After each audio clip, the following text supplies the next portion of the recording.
Hello everyone, James here and welcome to another TCG R&D. Today we're looking at another GDC, God that's a lot of letters. We're going to be focusing on the power curve. So this seminar was presented by Dylan Mayo, the game design manager of the Pokemon company, and he's going to be addressing power curve. So we're going to look into it. He's going to explain a few of the nuances to power curve that might help you with making your own TCG. So let's see what bits of knowledge we can harvest from him.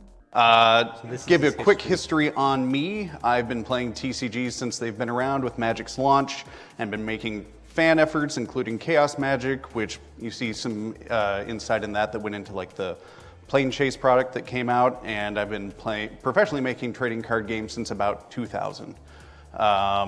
First trading card game that I professionally worked on was Magi Nation. There's a Game Boy Color RPG and trading card game that came out for that, and I was one of the designers on that. I also started my own trading card game company, Tenacious Games, where I created the Spoils, which has just terminated its run, giving it maybe the 5th longest run in TCG history, which is kind of neat.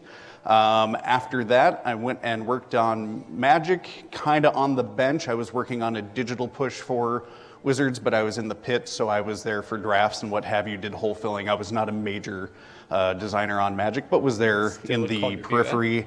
And since then, I've been working at Pokemon as the main person in charge of the Pokemon card game outside of Japan and Korea. I take the game that comes out of Japan and localize it and distribute it, make the products for all of the markets around the world for just over 9 years now. So of course, given the background on these games today, we will mainly be talking about Hearthstone. In Hearthstone, if you are unfamiliar with Hearthstone, at the beginning of each turn you will gain 1 mana, and then you can spend that mana to play your cards each turn. At the beginning of turn 2 you will have 2 mana, at the beginning of turn 3 you will have 3 mana, and so on in that fashion. So to play those cards costs, you can play the one that costs 2 on turn 2, or any turn after that, and you'll have some leftover mana. When you're talking about the ratio between how much a card costs and how powerful it is, there are 2 things to consider. The cost, which we've got highlighted up here, and everything else in the card is generally the power, and that's this bottom part down here. So as you can see, these are all what are known as vanilla creatures. They just have power and life points, and as you pay more cost, you get more power for that. But how that's related is a little interesting to start looking at. The design of Hearthstone is just so simple. You've got attack, it's got a sword through, it tells you, it doesn't have to explain it, it doesn't say attack. It's got a sword through, that's attack. Then you've got like a drop of blood, that's obviously health. I know a lot of people do like a heart symbol, but sometimes heart symbols look, they're very overplayed, but sometimes they can look a little girly too. Not saying there's anything wrong with that, but sometimes, you know, you want it catered for boys, so you do a drop of blood, you know, you sell to your audience, that's all. And then you've got the cost up here, which once you learn that it's mana, that's everything you need to know. It's very well designed, very simple, back to basics, and you've got everything there. And then of course you've got like the little space for the effects, and that's all you need in Hearthstone. It's great. So at 7 in Hearthstone, you can get War Golem, which is a 7/7 with no card text on it at all. You can also get Prophet Velen, which is a 7/7 for 7 that has a lot of text on it that is very powerful. So obviously Prophet Velen is a much more powerful card than War Golem. In fact, it would be hard pressed to make a 7/7 for 7 mana with text on it that would be even more powerful than Prophet Velen without making a card that would go in every deck for a couple of years. So, because my head's in the way here, I want to help out. Right, there we go.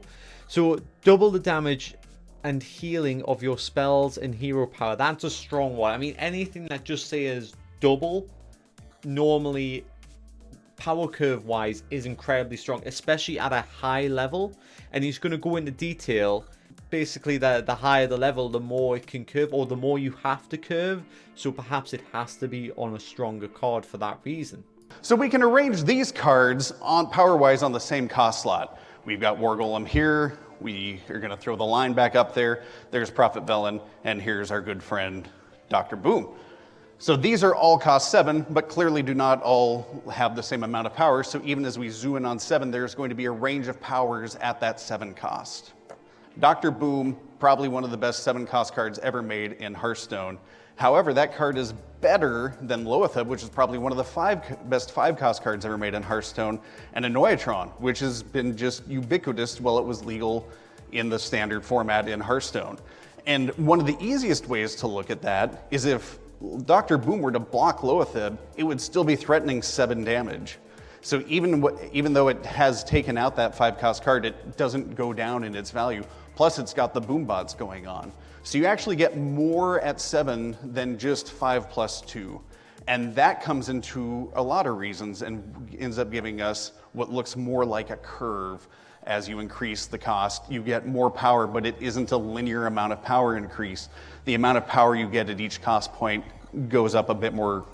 Yeah, so there's a very important reason to why it is a power curve and not a power line. So look at it like this. So if I'm committing more resources to a character at 1, so it costs 1 and I get 1 damage. It costs 5, I get 5 damage. That's fair enough. You want a little bit of exponential growth though, because when you get to 5, you might want it to have a 6 or a 7, or an effect that is equivalent. Like in my TCG Shard TCG, we have an average of 2 per level. So a level 5 would be 10 damage, or maybe lower, maybe a little higher. A level 1 would be 2 damage, maybe a little higher, maybe a little lower. It gives you that 1 in between as well. So a 3 is above curve and a 1 is below. So we have that, and then we tend to try and balance that with the effect. So if we have a below par effect, then we tend to up it. So if it was a level 5, if it had a below par effect, we want to give it some like 11 damage instead.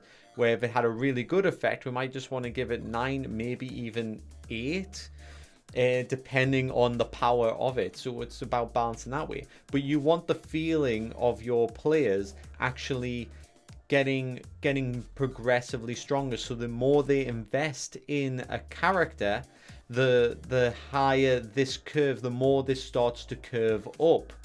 You know, there's a huge advantage to that. So if I want 10 weak things, then great, you can have 10 level 1 things. But if I want 1 level 10 thing, that thing should dwarf those 10 weak things, essentially. The reason that they're more than power lines is expensive cards have to be better than cards that adapt to their cost. For example, the game could end before you even get to 7, so you might never even be able to play Dr. Boom. So that means that if you make it to that depth of point in a game, as you get that many resources, you have to have sufficient payoff for waiting that long to play that card. The more expensive a card is, the less flexible it is. You can't play Dr. Boom before turn 7 in a normal game. However, a 2-cost card like the Golem, you can play at any time that you have at least 2 mana. And if you come to a turn later on in the game where you have perhaps 5 or 6 mana, you can play that with other cards. And that's also one of the great reasons that Hearthstone has the hero power, is it helps smooth out your mana curve. At any time, if you're on turn 6, you play a 4-cost turn, you've got 2 left over, you can hit your hero power button, and that will help you smooth out and use all of your resources every turn. The similar thing with the Annoyatron there. You could play that extra 2 at any point that you have that much leftover mana. So the cheaper a card is, the easier it is to play at any point of the game, and why you don't need as much payoff for that card, and why you have to non-linearly curve up your power as you go up in cost. So yes, Dylan pointed out something there that I had missed out. I think that's quite clever as well, and something that should be addressed. With the exponential curve, also another reason for having that exponential curve, that additional power levels as you progress higher, is because sometimes those power levels aren't always achievable. If you can't progress far enough through the game, if the game ends too soon, then you don't hit those big numbers. It has to be more incentivized for the player. So if the player's playing a large card, they're going to go, right, well, I want this because it's going to pay off big. It's worth putting in my deck. If it's not worth putting in your deck, players will just go, well, I'll leave that out because I can focus on these mid-range cards and it'll do the job just as well. If I get to the end part of my game, I can just get 2 mid-range ones and it might do the same job. So yes, Dylan makes an excellent point where you actually need a sharper power curve to incentivize players to actually use those higher level cards, to risk taking that because the reward is greater. Genius.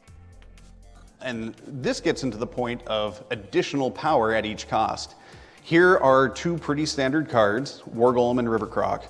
And River Croc has an equivalent card that is clearly just a bit better than River Croc. Flame Juggler is the exact same stats for the exact same mana cost. However, you also get to deal 1 damage to a random enemy. You could make Flame Juggling War Golem and make exactly War Golem stats and give it that same ability. However, that War Golem with the special ability is not as much better than Flame Juggler is. And the big reason behind that is because of the power curve, which is the whole point of the video. So you're probably going to get sick of me saying this. Yes, so as we're progressing higher up, we need stronger effects to incentivize us for those more powerful cards. Yes, this is a great card, the Flame Juggler, as it deals 1 damage to a random enemy. But at this level, to deal 1 damage to a random enemy, but it costs me 7 instead of 2, that isn't an incentive. That it just doesn't work. Now you could progress linearly. I can't say that word. Linearly, and say, okay, so that's 2. So 2, so like times 3.5. So 3.5 means that would do 3.5, like 3 to 4 damage. Rounded up to 4. And just linearly, that makes it so much better. So it deals 4 damage to a random enemy, which is good for taking out lower end creatures on the board. But when we think about the power curve and how it sharpens, you might be wanting to progress into a 5 damage rather than just a 3 or 4. And I'm saying this again, this incentivizes the player to actually use a card like that. It becomes more worthwhile. Of course, if you're just comparing it to its counterpart, which has no effect, any additional effect is always useful. But this is dependent on how you have built your TCG, how you have designed around your TCG, whether you have cards that don't have effects, or do all of your cards have effects. I know in Shard TCG, we've created lots of cards with lots of effects, which has an added level of complexity because then you're always comparing effects to effects. You're not comparing effects to not having effects. So good luck with that if you've done the same. So when we're going to look at other games, you get into different cost structures, and those cost structures have a circular informing of both the cost and the balancing of those individual objects within the game. In a Hearthstone game card, the only thing that you can really do to make the cost any different is put it in a class versus have it be a neutral card.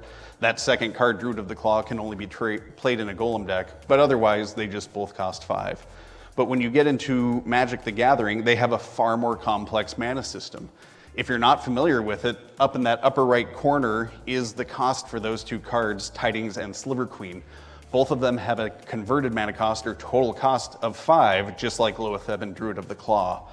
But Tidings requires 3 of any mana and then 2 specifically blue mana to play, whereas Sliver Queen requires 1 of 5 different colors to play, and that is far more difficult to do. So Sliver Queen, in terms of raw power, is just more bang for your buck than Tidings because its 5 is a much harder 5 than Tidings is.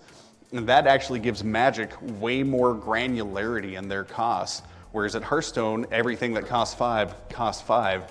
Magic can actually do there are lots of essentially decimals. Okay, so that took a lot of explaining just to go over Magic the Gathering's mana system, how they use multiple different land cards in order to increase the complexity of how you would summon something to the field. Now, with this, probably why he's focusing on Hearthstone today and their power curve, because it's a lot simpler to explain. Because in Hearthstone, you just have a mono resource. You have mana. Each player gains mana, and it's very simple. Magic the Gathering, you can have up to 5. So yes, it's quite clever what you said. It's almost like you're working in like a decimal thing, because the greater number of different lands that you have out on the field do create an added complexity there. Even though it still costs just 5, it's 5 different ones, so there's a nuance to it. There is more of a chance. It increases the RNG. You can't guarantee that you'll pull all 5. So I think he did an excellent choice focusing on Hearthstone today, just for that one reason. Conversely, because of that, Magic's cards at higher costs give way more power than Hearthstone's cost. Cards at those similar costs. Piloted Sky Golem, Emperor Thracian, both really powerful 6-cost cards in Hearthstone, but the associated white cards from that same era, the Subjugator Angel and the Navala the Preserver. Subjugator Angel can just end games when you play it, and Navala is one of the biggest comeback cards that's been printed in Magic that's viable. These cards just have tremendous amounts of power, because by time you hit 6 in Magic, that is usually a much later point in the game compared to Hearthstone. You're probably talking turn 8 at the minimum, if not like turn 10 or something. So as you get up there, you need more and more power.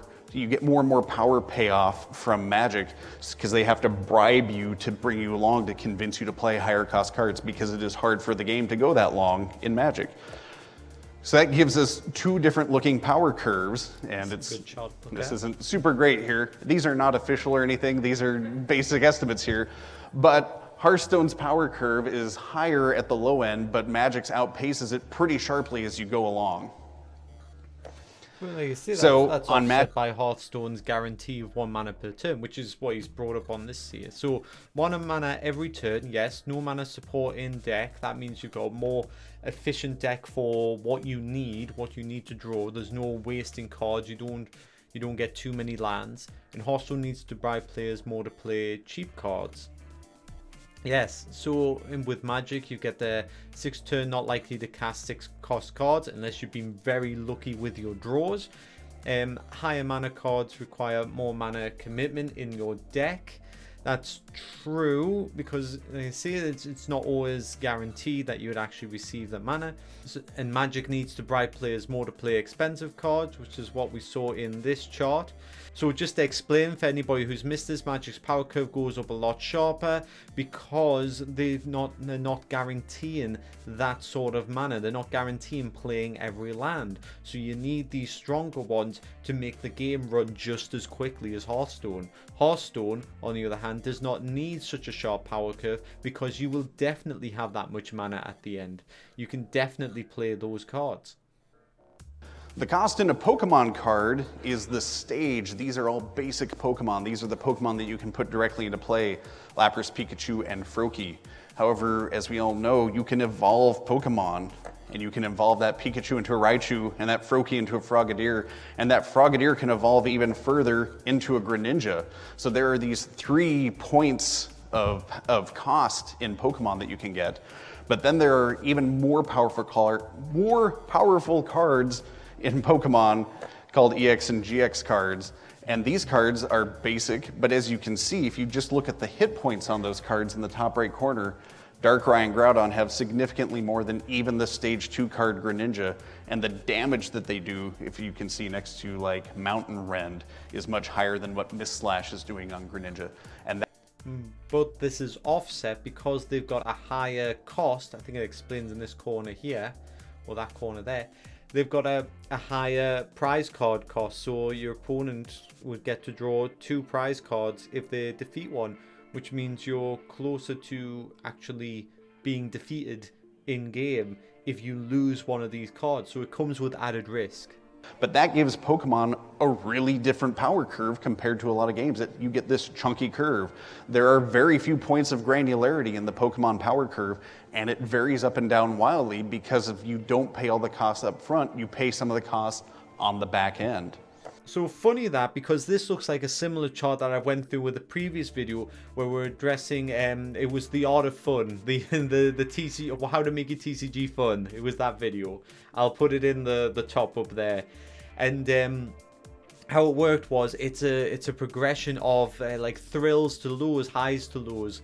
So you know and it naturally works in a TCG. You know, you have your turn and you make progression, and then you have your opponent's turn, and normally you have a little bit of a setback, and then as the game progresses you get to like very radical swings. So Pokemon compared to Magic and Hearthstone, each Pokemon has to start from basic no matter what turn it is, and the time is per Pokemon, and it gets reset every turn. There's no plateauing of power like you would get in Magic and Pokemon. You don't reach or Magic and Hearthstone. You don't reach a point where just huge cards can be played every turn like in Magic and Hearthstone. You're always starting out at the beginning with the same lowest card. So it has a very different flow to it, and that causes the card design to be very different in those two games.